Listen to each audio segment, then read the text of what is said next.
बहुत समय पहले, आज से लगभग 4500 वर्ष पूर्व, इंडस वैली सिविलाइजेशन यानी सिंधु घाटी सभ्यता का उदय हुआ। ये विश्व की सबसे प्राचीन और विकसित नगरीय सभ्यताओं में से एक थी।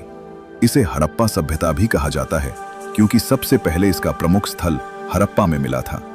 सन 1826 में चार्ल्स मैसन ने सबसे पहले हड़प्पा स्थल का उल्लेख किया, लेकिन उस समय किसी को यह अंदाजा नहीं था कि यहाँ इतनी महान सभ्यता छिपी हुई है। फिर 1921 में दयाराम साहनी ने हड़प्पा की खुदाई की और 1922 में राखलदास बनर्जी ने मोहेंजोदारो की खोज की।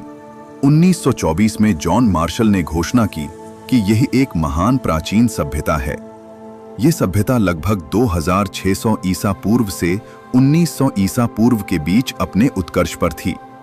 सिंधु नदी और उसकी सहायक नदियों के किनारे उपजाऊ भूमि, पर्याप्त जल और व्यापारिक मार्गों के कारण बड़े बड़े नगर बसने लगे।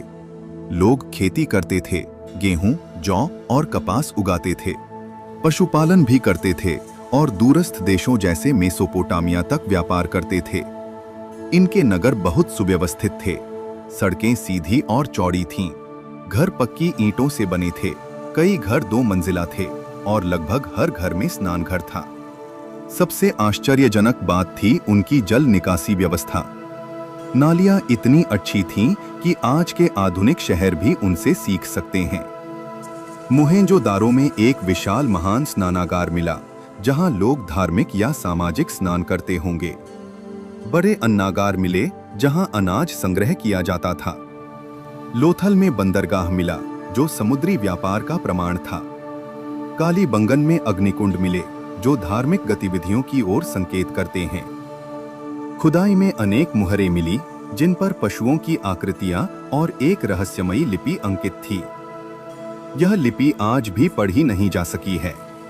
कांस्य की प्रसिद्ध नर्तकी की मूर्ति और पुजारी राजा की मूर्ति भी मिली जो उनकी कला कौशल का प्रमाण है।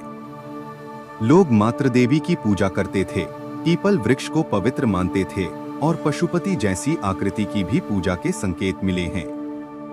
वे तांबा और कांसा जानते थे, लेकिन लोहे का ज्ञान नहीं था, इसलिए इसे कांस्य युग की सभ्यता कहा जाता है।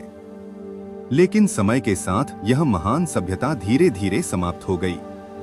नदियों का मार्ग बदल गया, कई जगह भयंकर बाढ़ आई, भूकंप आए, जलवायु बदल गई, सूखा पड़ा और व्यापार कमजोर हो गया।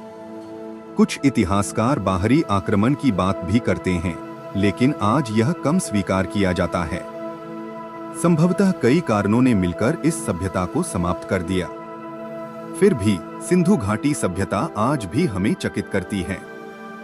यह विश्व की प्रथम नगरीय सभ्यताओं में से एक थी। सबसे पहले कपास का उपयोग यहीं हुआ और इसकी नगर योजना इतनी उन्नत थी कि आधुनिक शहर भी उसके सामने छोटे लगते हैं।